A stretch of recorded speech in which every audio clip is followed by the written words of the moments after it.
So while jewels are a little bit more compartmentalized in their value structure, there is a value structure just like ours.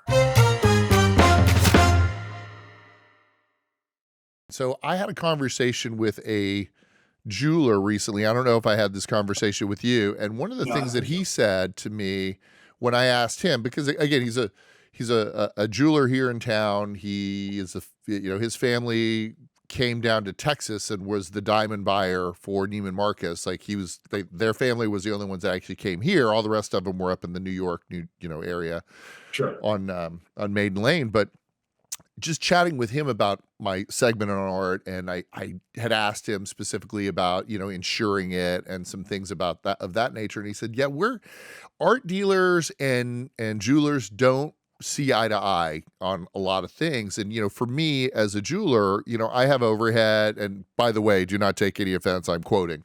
I have overhead, I've got commodities, I've got to buy the diamonds, I have to buy the precious metals, then I have to pay the people to actually make it. And he Yeah, said, the for me, designers. yeah, and the thing that artists do is that they, in my opinion, this is his words, in my opinion, it's intellectual gambling, because you don't really know whether or not that artist is going to stand the test of time.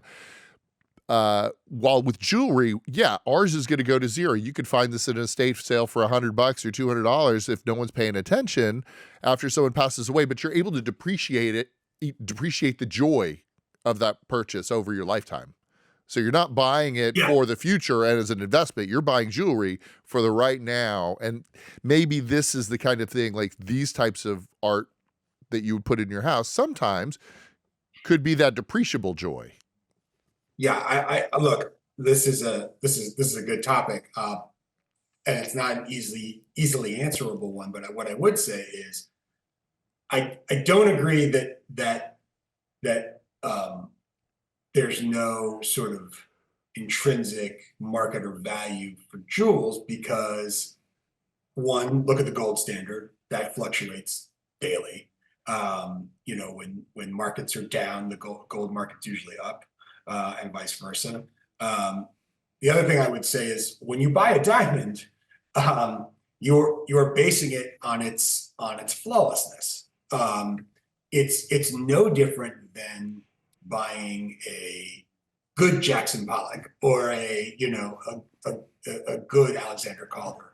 Um, the experts know which ones are the good ones, which periods the artist painted in or sculpted in are the good periods. Not a lot of difference from.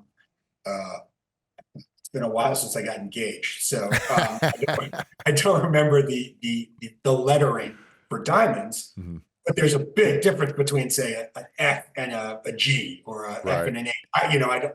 Again, I'm spitballing on the letters, but Yeah. Yeah. so while jewels are a little bit more compartmentalized in their value structure, there is a value structure just like ours. Right. So I don't totally disagree with your jeweler friend, but I don't think I think it's more nuanced than he's letting it on. Certainly. And believe me, this was all based on, right after we had filmed our first segment, and I was so excited. And I happened to be, thinking about what I needed to get my wife for Christmas, because of course, it's a really good fallback for me.